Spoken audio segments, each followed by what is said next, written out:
Okay, I'm waiting. Jimmy told me to wait, so we're going to start talking. Jimmy said there's a delay. I think we're good. We think we're good? Yeah. We're live. Producer Jimmy. And We're live. Jimmy, we're live. Celtics Sixers postgame show game 2. Josue Pavone, Bobby Manning, Jimmy Hard Hat Toscano. This is Jimmy's equivalent of a broom. He brings it out. I bring out the hard hat after a series-defining win. The Sixers are dead. This is the rest in peace hard hat to the Sixers. Yeah. I don't think there's any objections there. This team is lifeless. Embiid was bowing his head in the second quarter.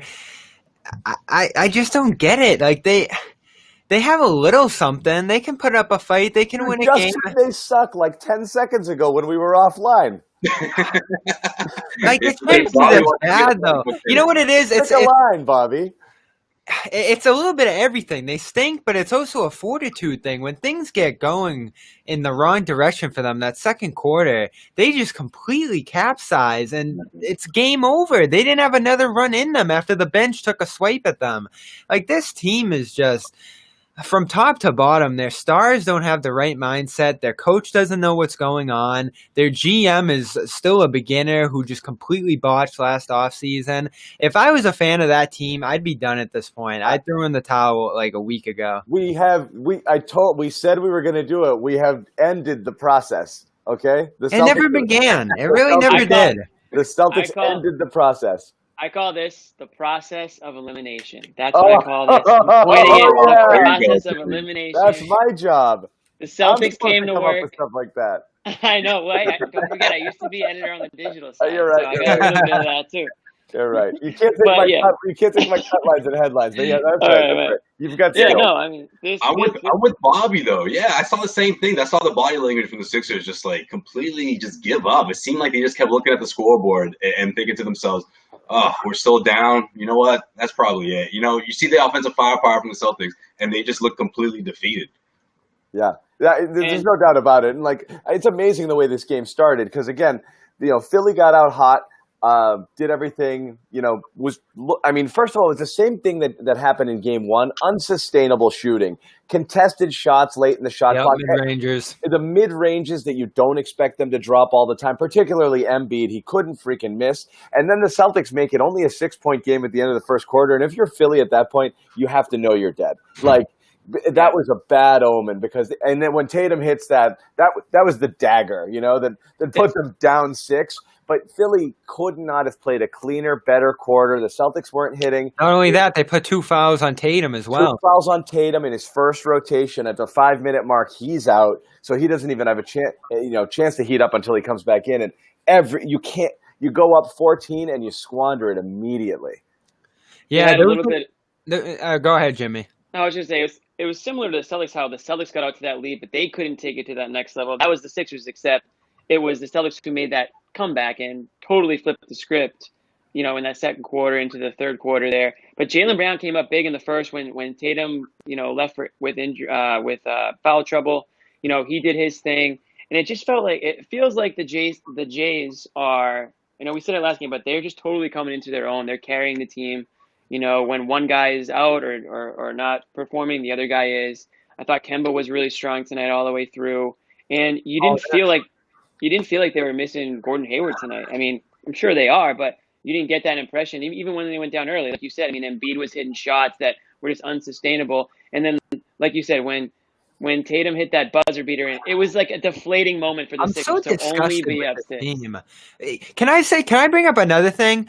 Why does Embiid park himself in the post if you watch a second of Celtics film, I think all 4 of us could go into a film room and say, when the Celtics are going around the screen, they're going to pull up. That's their bread and butter. And Embiid is just parked in the lane. Yeah. How many shots did Kemba hit 10 feet from Embiid as he's just sitting at the basket? This team doesn't have a clue. Yeah. It's Brett Brown has the classic, almost like, you remember the early days, the Pete Carroll face, like Brett Brown's got that going on the sideline, that look of befuddlement and I don't know what's going on, and the crinkled face, and just you see the soul having left his body. I mean, it was He was, That's such a good comparison, but man. he's That's just such a good comparison. completely like when you know, like Pete Carroll's like the cool, funny, Yeah. good dude, and that's kind of what Brett Brown is. But honestly, the Sixers but you need know a it. He's like, coach. I'm out of moves. You know, like Yeah.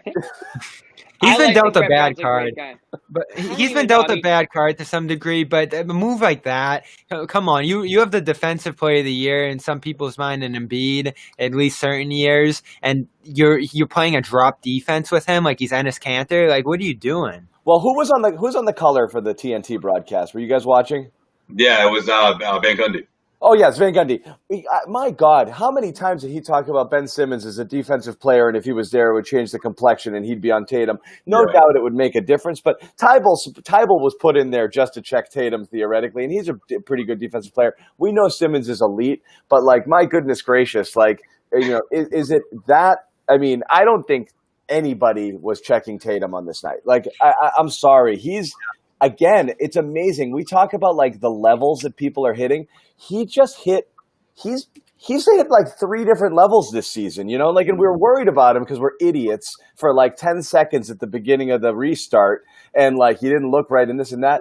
This is friggin' unconscious. He's right back to where he was when he was putting up 30s and 40s. He can't miss. It's the whole thing. It's floaters. It's drives. The step backs. He like knows he's got it already. I mean, he's just dropping them in people's face right now. This is what happened. This was the game. You put Tatum out there with that second unit, and it was Tatum and the scrubs just annihilated Philly in that second and third quarter there. Yeah, you know what else, John? He's got that elite player swag. Totally. Yeah. He's screaming from the bench. He's cheering his guys on. The Celtics are patting on, what was it, a 25-point lead at that point? And he's still going as if the game is tied. Like, that's the sort of leadership that you're seeing out of Jason Tatum on and off the court. Of course, we've talked about his passing as well and how he's been getting guys involved.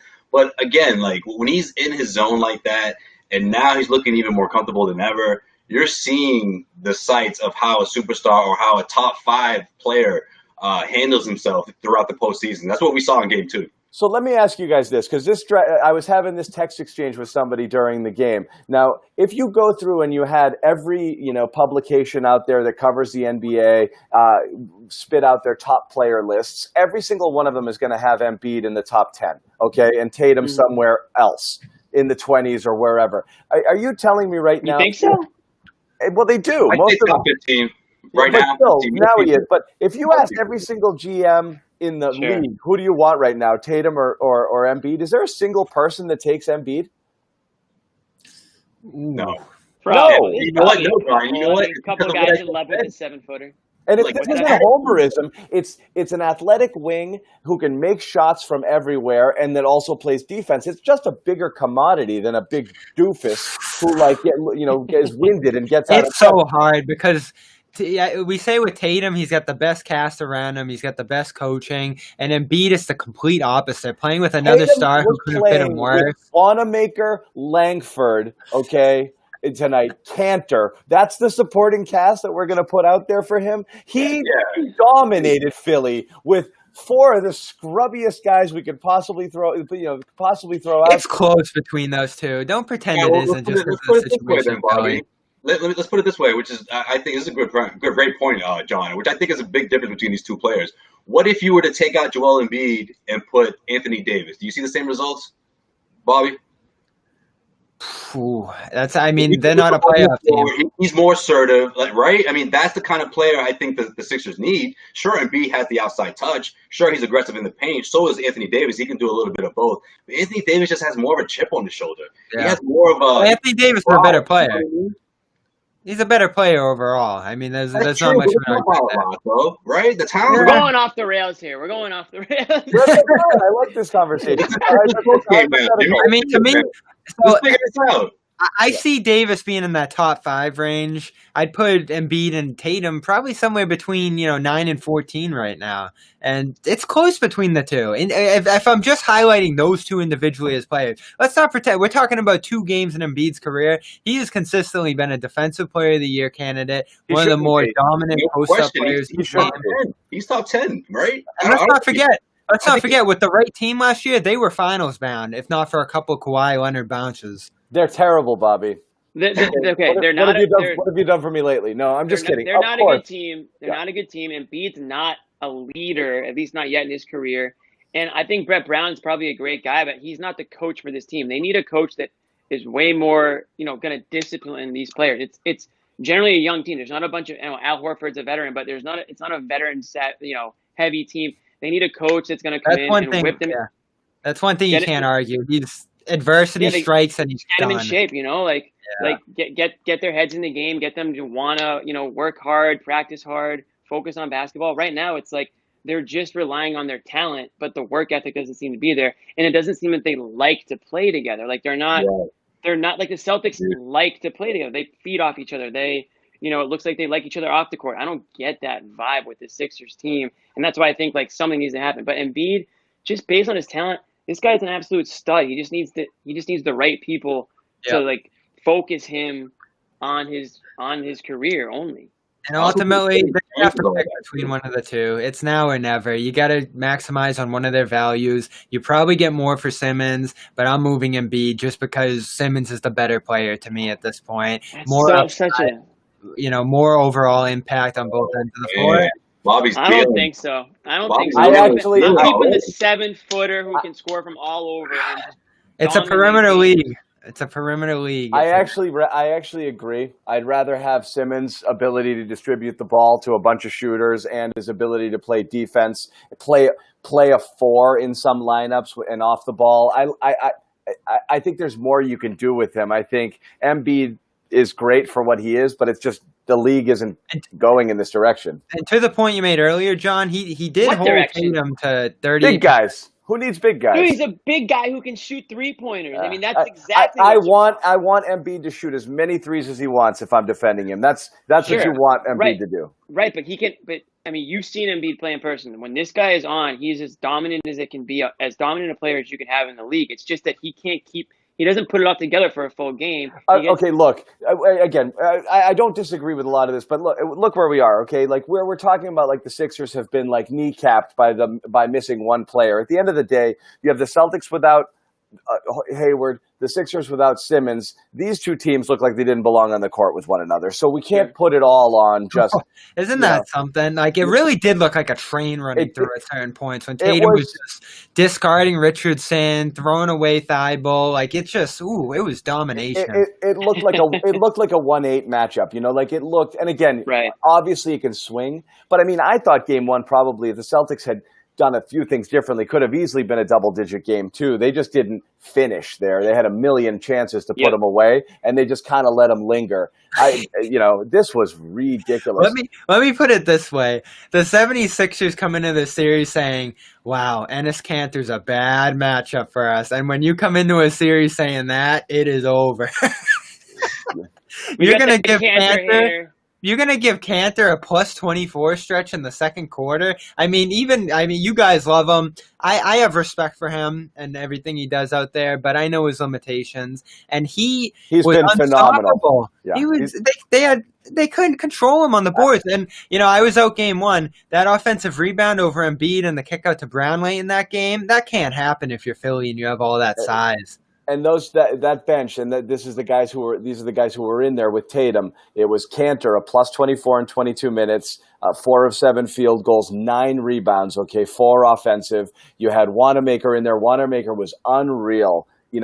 Again, only 7 points, plus 28. Langford plays 23 minutes in that second unit, goes plus 26, okay? He knocks down a 3, which we like to see. Still looks a little goofy and lost at times. He had one drive late in the game where he threw it off the other side of the backboard from but still, the minutes and the defense that he played, he had a tremendous stretch defensively in there. Those guys just blew the game open. It was unbelievable. Would we ever have guessed, for as much as we were killing the bench, that this would be the story, that Celtics bench dominates Sixers, especially after losing Hayward, and you've taken when you have Smart in the starting lineup. Smart on the starting lineup, and that unit. Who saw that?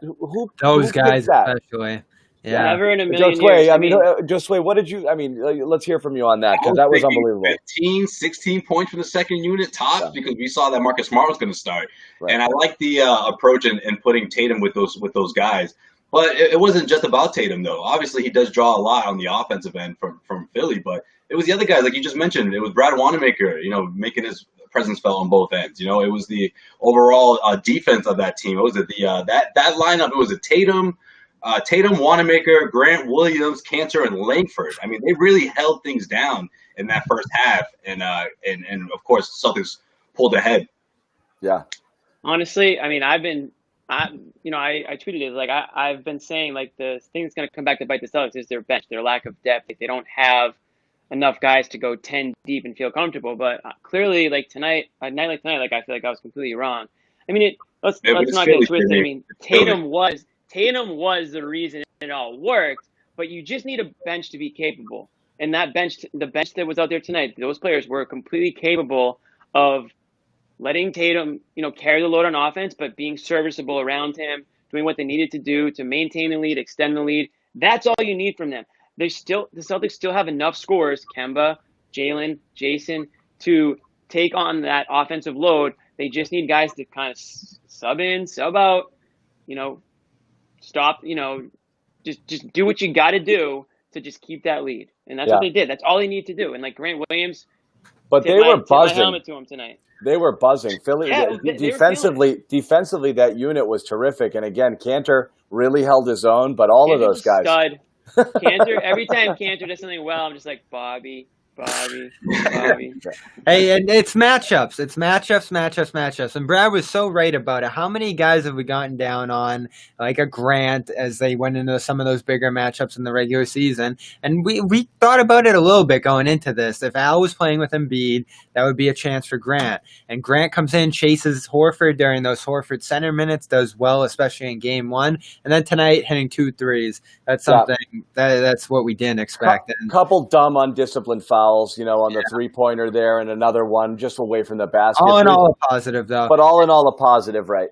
And Cantor and Tatum +8 this year. Like, that's a good duo there. Jimmy, what do you got? Player A, 3 points, 1 rebound. Player B, 4 points, 1 rebound. Who are the two players? Al Horford. Horford is B. Horford is B. Taco Fall is A. Taco Fall is A. Right. Let's talk about our man Al. I hate to do it, but let's talk about Taco. I was gonna say, no, don't do it. No, this is baffling to me. Okay, now we've got 10 points combined minus 29 in games 1 and 2. Okay, for Al. This is a guy. For the contract that he signed and the reaction both in Philly and Boston when that was signed, this was a game changer theoretically. This is a person who not only was an Embiid stopper, but at times would switch over and guard LeBron James. That was one of the things. He's a switchable big. I mean, I'm not saying he guarded him well, but this was a switchable big who, could do a lot of different things, extend out to the 3-point line, make it difficult.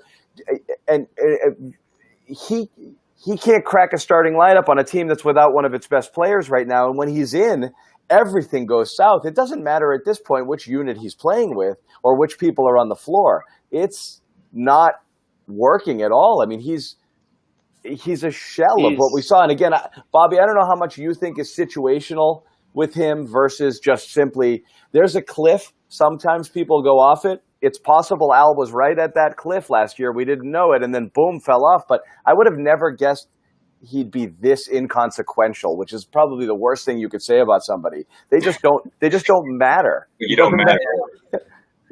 There's no way to put him. Doesn't matter. What's funny too? In game 1, he was getting abused by Smart on those doubles, and it felt like, we were like, oh, is he going to share any of those Celtics secrets with them? It felt like the Celtics knew exactly what he was doing and going after him and derailing it. Yeah. He had one good stretch in that game 1, posting up, passing out of that, but then they move into the bench in this one, and this is my thing about Philly too. Like I said, they stink. Who's he dishing it to? Korkmaz can't play because Tatum would throw him into the video board on the drives. Thibault is what he is. Good pick, good defender, but not ready for this level of play. And I just don't know what else they have. Meanwhile, you have guys around the league, and I've said this a million times. Lawu with the Nets, about 34 points in 2 playoff games for them. Fultz thriving with Orlando, leading them to a win over the Bucks. Who else? Trey Burke thriving in Dallas. So many players have come and gone and improved after leaving Jimmy Philadelphia. Butler. Yep, Butler's living his best life in Miami, and that's why Philly is where they are today. Yeah, I keep singing that song from the commercial, the Hall & Oates. with the Jimmy Butler commercial. I love it. Oh yeah. It raises his stock for me to several points. Who made a better decision than him this summer? Oh my God! You know, He saw what was, dude. He take it from a guy who was in that locker room, man. He was like, "Nope, I'm good. I'm gonna go somewhere else and try to win." Because He was right about Minnesota and he was right about Philly, and now nobody knows. How is putting him in the second unit going to solve anything? Like who's, like you said, to your point, Bobby, like who's going to help him in terms of getting the ball or moving the ball around and setting up guys? Like I thought him in the starting lineup was better for Philly, especially in game one. You saw them utilize him the way they should be using him in that first quarter, and they shied away from it. But I just don't get the idea of him coming off the bench. How is that going to help you? Like how is moving him to the bench where he's back to the 5, where he likes to be, he's comfortable in the 4. In my opinion, with that starting 5, with Philly starting 5, he looks way better and he's much more productive with those guys. Well, I think the idea, Josue, was obviously you wanted to get Tybal out there on Tatum. Tatum, yeah. For sure, but also knowing that Stevens would probably go with Smart, it was almost just a preemptive move because already you had a problem where he's trying to check Jalen or Hayward or somebody who's way too quick for him in the first game. So that wasn't going to fly. Now you're going to get even smaller and quicker, theoretically, when the Celtics are going to insert that lineup. So, you almost had to at this point. Again, had Brad gone with somebody like a Grant, there, in that starting lineup, it might have been a different story. But I don't know. Maybe, yeah. But at this point, man, you need all the offense you can get. You have to find a way to get him going. Tobias Harris is not looking like the Clippers version of himself. That's a guy you got to talk about. Yeah, but he doesn't look at all like somebody you'd be worried about. But Jimmy, did you have something on Al? You were about to get in there real quick before we move on. No, I mean, I did my thing. Yeah. I compared him to Taco. I mean, that's all I got. That's the only card I had to play. It's a young man's game, and he looks like an old man out there. It's too fast. Old legs, man. It's too fast for him. Right now, what's going on with the Celtics, they're just buzzing, and you're right. Yeah, exactly. Like old man pickup ball. You playing with the 25-year-olds, and you're like, holy shit, Like they're not just gonna post up and their hands are so fast, they just keep swatting at me. I mean, Max didn't like nail it when he talked about how your legs go first and you're out there using your arms more often. That's how right. Like he's really trying to stay with Jaylen Brown. He's following him with his arms. He's in cement out there. It's like Zdeno Chara, like he's got the long stick. He's like 7 strides behind, and he's just like holding that out. That's catch up. You gotta give him a stick. Right? Oh, jeez. That's what he needs. But you're right. Harris is another one there. We can talk about that a little bit. He doesn't look like he looks like he can get his he's points. So forgettable. But he's so right. Are you game planning for Tobias Harris? This is supposed to be, this. Oh my God, Philly's starting 5 is so deadly, and it's just like he's fine, I don't know, I'm sure he has his games, but you're right. Through games 1 and 2, Bobby, he doesn't look like a guy you're super concerned with. Yeah, and we can imagine how this would have gone with Simmons. You kind of laughed off the Tatum thing, but they do miss him on Tatum when you see the guys they're throwing out there guarding him. Not laughed off. He just made a huge deal about it for literally. It was 38% during the year. That's something when you see what he's doing now. Yeah. Can Harris get him? I didn't see him guarding Tatum at all during this. It feels like he doesn't play defense. Yeah, so it's like, what did you invest in him for? And he was a guy I loved in Orlando, Detroit, those situations. He was cheaper there. But here, every game's so flat from him. He hits a few mid-rangers. He gets a few shots to go in transition. Right. His three-pointers, when he's wide open, are way off. And again, it's like he's just out there going with the flow, and there's not much rhyme or reason for his role in the offense or defense. This is an unmitigated disaster there. I don't have any... That's the one you see, John? That's the one? Yeah. You like that one? Yeah. I don't know how they're going to work out of this there. No, I heard wax sauce, but that's a new one. I liked it. And right, this is exactly what it is. Everybody's poor play plays into everybody else. It's a mismatch. The coaching isn't solving anything. The GM barely made any adjustments during the year. You got Alex Burks, who's okay. Glenn Robinson can't even play in the series. It's bad. It's very, very bad, as Stephen A. would say. Very bad. Stephen A is gonna kill the Sixers Oh. tomorrow.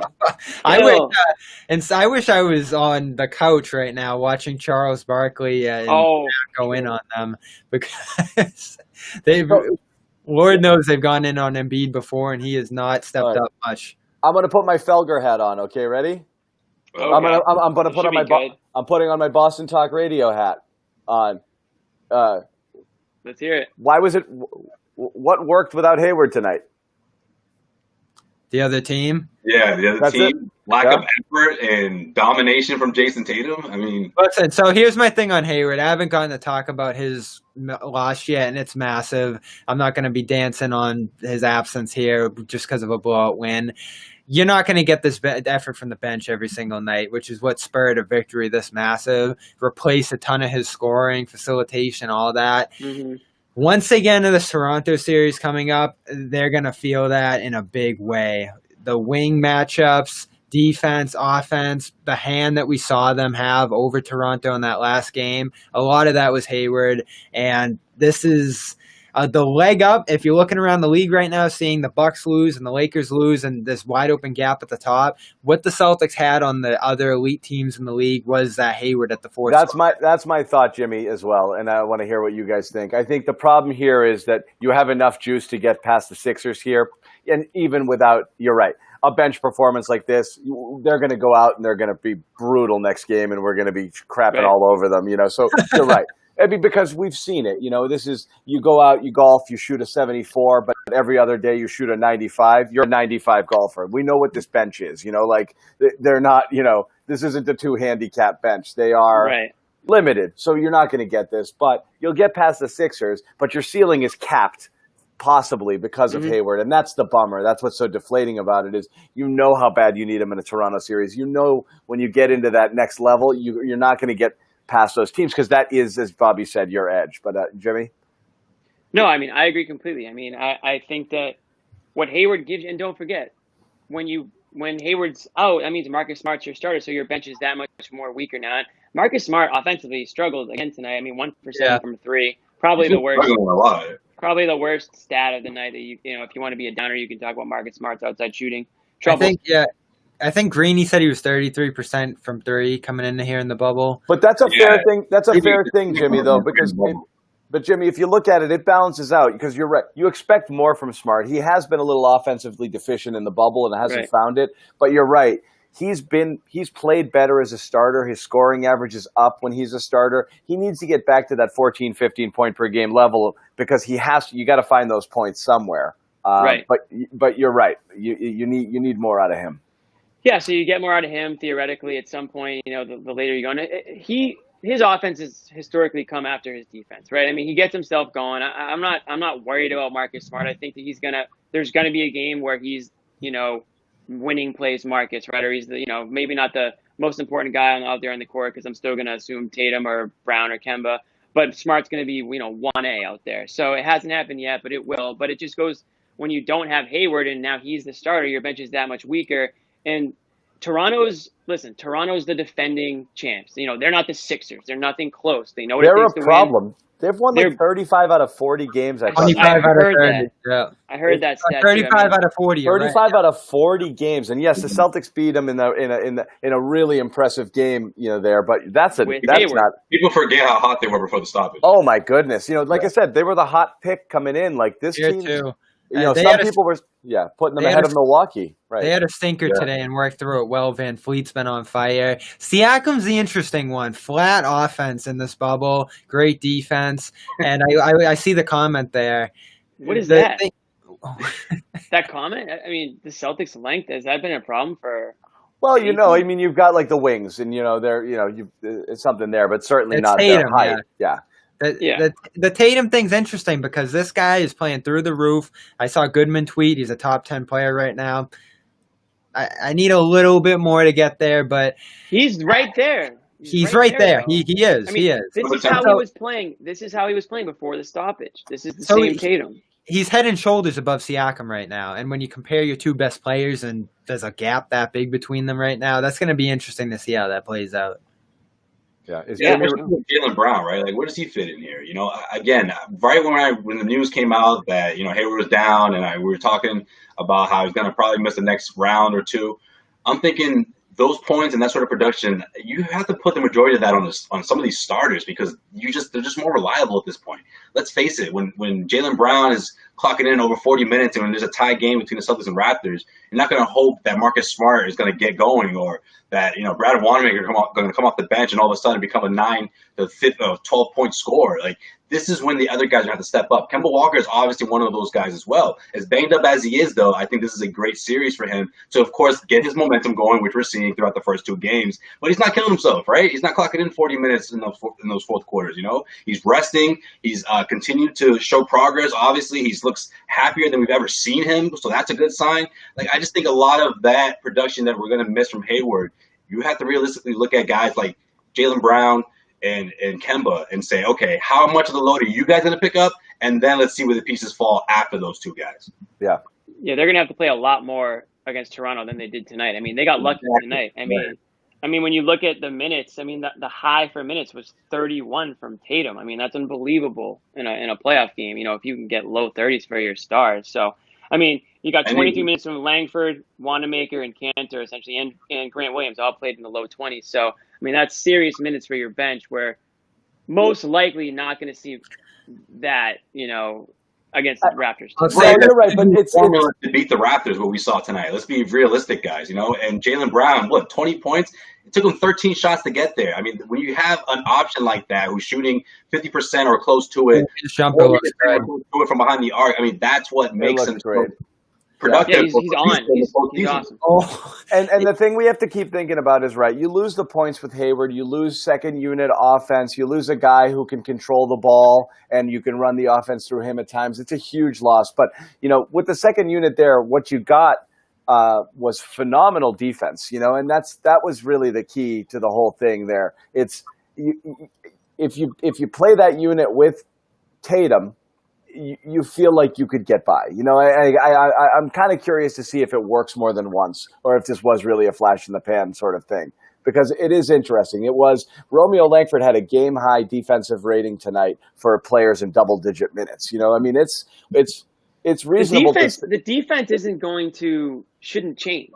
Right. Gordon Hayward doesn't change, playing doesn't change defense. It's offensive because that's. But like Joe Clay said, the starters pick it up. You juice their minutes a tad, and you need more from Jaylen. You need more from all of these guys. But yeah, they pick it up. But I mean, when you have a guy like Hayward, I mean, he's much more efficient shooter from the outside. So if you're driving to the hole and you can dish it out, and Hayward's sitting there, that's a guy you want to see shooting the ball. Not so much Shemi or a Wanamaker or a Langford or those guys. No offense, Grant Williams, those guys. But that's when it's going to hurt you. And we didn't see it. It didn't happen tonight, but it's going to happen at some point. Yeah, and I thought that might happen with Smart too. I thought they might leave him on that island and have him shooting a ton. And their defense, is so bad that like everybody was just getting open lanes to the rim and everything else. That's the reason before even Simmons got hurt that I wanted Philly round 1 was to get the team going, challenged, motivated, all that stuff. And now this has turned into that Indiana style walk-through blowout series. And it's not like Toronto's meeting the biggest buzzsaw either in the first round. The good thing is if both teams end up sweeping or going through these series in 5, they'll actually start that series right away while the first round's going on. So that should help too. But there isn't the resistance here, the challenge on the defense on the offense defensively that I thought the Celtics would get here.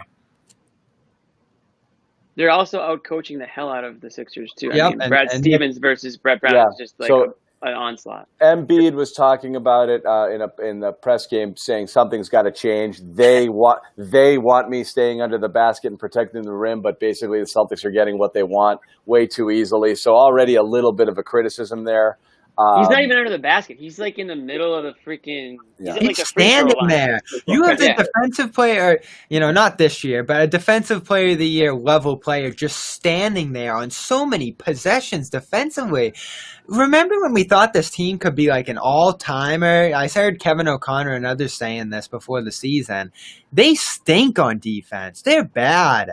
Effort. Yeah, and this is it too. Let me slam them one more time before we get on to some other stuff.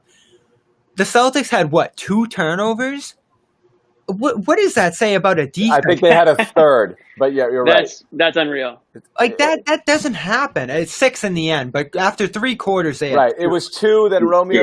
As soon as they announced it, they got a whole bunch right after that, but it was all garbage time. They're not playing defense. They Any had team 2 is gonna have turnovers 5. until late into the game there, Bobby. They played 27 straight minutes without a turnover. Yeah. It's That's unreal. You know what's crazy though? Philly only had when I looked at that box score and the Celtics had 2, Philly had 6. They finished with 9. It was actually a pretty clean game. So that was strange. There weren't many turnovers on either side.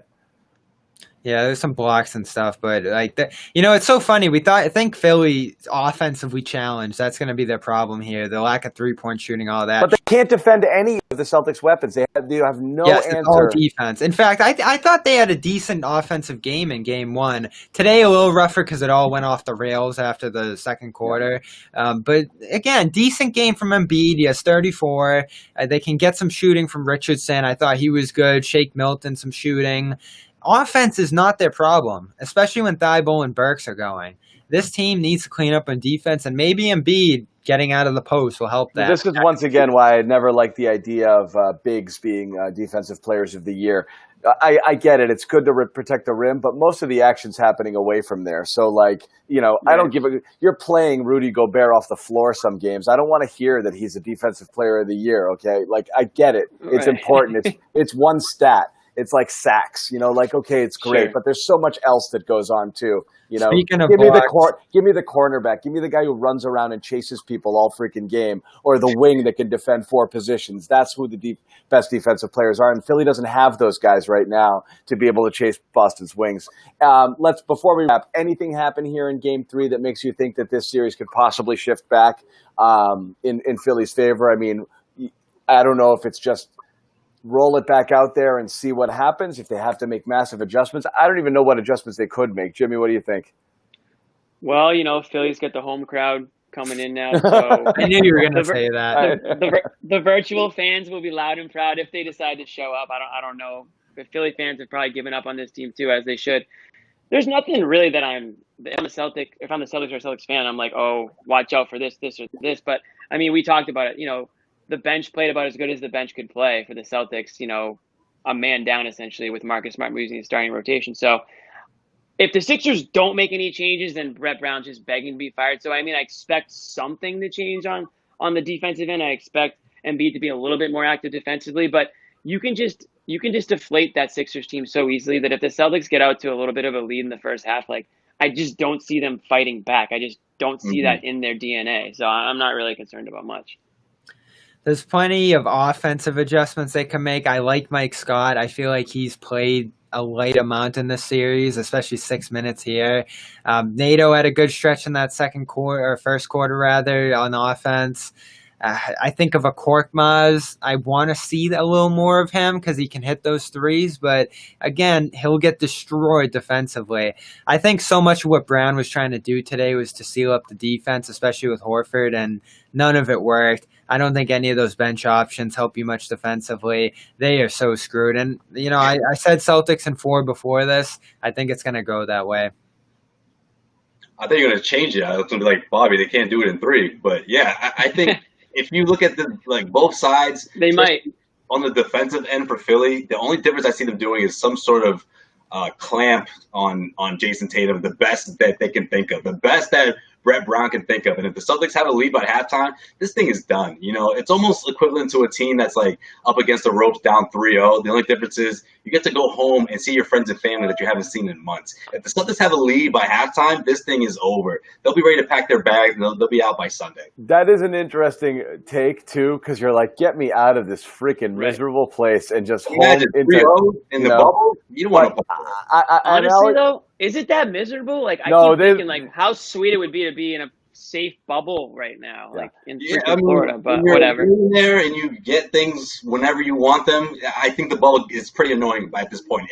If you're losing 3-0 in the best sense. Sure. I strategically, I think I agree with you, Josue. At the end of the day, I would just say I'm going to try this. I'm going to throw everything I've got at Tatum and let's make somebody else beat me at this point. Exactly. So I would trap, I would overextend, I'd do anything you could possibly do just to make it harder for him to get what he wants and get his, But I don't know. I mean, I don't know. Jaylen Brown just will kill you. Like they have too many killers. I think that's what he wants to happen because he's looking at the first 2 games and looking at Tatum flirting with 20 points in both games. So they have to do something to prevent that. Yeah. All right. Well, so what about the Bucks losing? Is there something to worry about there? Glad you brought that up. Oh, yeah. Interesting. Is that just an anomaly? I'm not concerned. I mean, the Nets Bucks were mediocre in the bubble, but nothing mattered, so it was hard to kind of guess. But then you're right. That looks like a backdoor 4-1 kind of series. The Magic are pretty depleted. It does raise some alarms about that potential second round with Miami, though. And Miami looked great game 1 against Indiana. They have amazing defensive tools. That was why we said coming into this, the Celtics got a good path, and Milwaukee is going to have to fight to get to that Eastern Conference Finals. Miami is scary. Miami is scary. I mean, Miami's that team that we'll talk up because it's like unknown. I mean, they can present some problems. Yeah. But they are. You're right. With this bench, the Celtics with Romeo and Wanamaker playing this way, I'm not worried. Oh man, Jay Crowder's gonna screw him up. He's gonna be talking smack the whole time. It's a Jay Crowder team. It's a Jay Crowder team. I do want before we wrap it up. Yeah, I do want to before we wrap. Don't.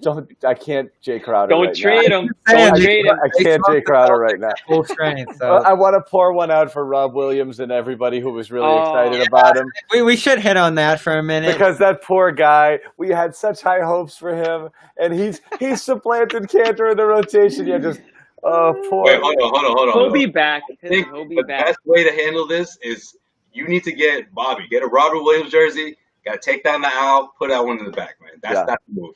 All right, Bob, I'll get right to it. Jersey. No, Bobby wears a Cantor jersey for the rest of the playoffs. Okay, that's we all chip in. Why not?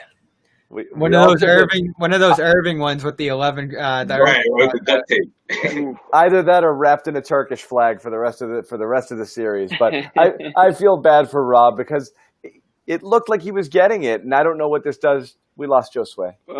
See you, dude. Right on time. When I see him again, I'll put him back up. I think he was trying to fix something, but Game 1 bad from Rob. He had such a short leash. They didn't like what they saw in Game 1, and he completely fell out of the rotation. Hard to argue with it after what you saw from that second unit with Cantor out there. So poor guy. It's so funny because like we hype it up after end of the regular season for them. Like finally they got the young big that can come in, and this is just what they're missing. Boom, out of the rotation. Yep, and that's it. So Cantor's the one. Josue's just gone. He's completely run away. My guess is his computer powered down, so I think we should power down. We've gone on long enough. So Game 3, Friday, 6:30 as well. We'll be back for postgame. Celtics up 2-0. This was a laugher. Guys, final thoughts before we wrap it? You're bringing the hard hat out again? Not in a loss, right? Oh, I won't bring it out after that. But I don't expect it to be a loss. I mean, I'm expecting a sweep. I just think the Sixers are listless. That's the word I'm going to use. Like they don't have any fight in them. They're not here to make a playoff run. Sad Sixers. They're just not. Yeah, they're not. I mean, when Simmons went down, I think they were just like, that's it. Like, do I let him in? Do I let him in for final thoughts? I'll let him in for final thoughts. Let him in. Hey. Tell me he has my computer died and I'm on my phone. I hope no audio. I hope, and 76ers fans should hope, that there isn't some revisionist history written about the season, that they were rolling and then Simmons went down and it derailed them, because this was a mess from day one there. Simmons did not help them much during the season. They were the 6th seed. They were going to be with or without him, and they need to blow this up in some way this summer. So process is over. Just final thoughts? Yeah, I mean, are we doing off-season talk, I guess, already? But no, I guess we're final thoughts, and we're wrapping it up. Pretty much what I'm saying is, you're going to see what they try to do with Tatum. And again, I just think if we see anything close to what we've seen in the first 2 games in that big first half that he's been doing, I think, you're just going to see Philly just tap out at that point. Yeah. All right. Thank you, everybody, for watching. Ton of chatter in the comments. I love that. We'll get to more of those, and we'll answer questions. Appreciate it, guys. Next time you jump on, ask any questions. It's great having everybody on board. It's a lot of fun. We're only 2 games into it. Hopefully it's a nice long run. These guys will be here for all of it. For Bobby Manning, Josue Pavone, Jimmy Toscano. We'll see you guys next time.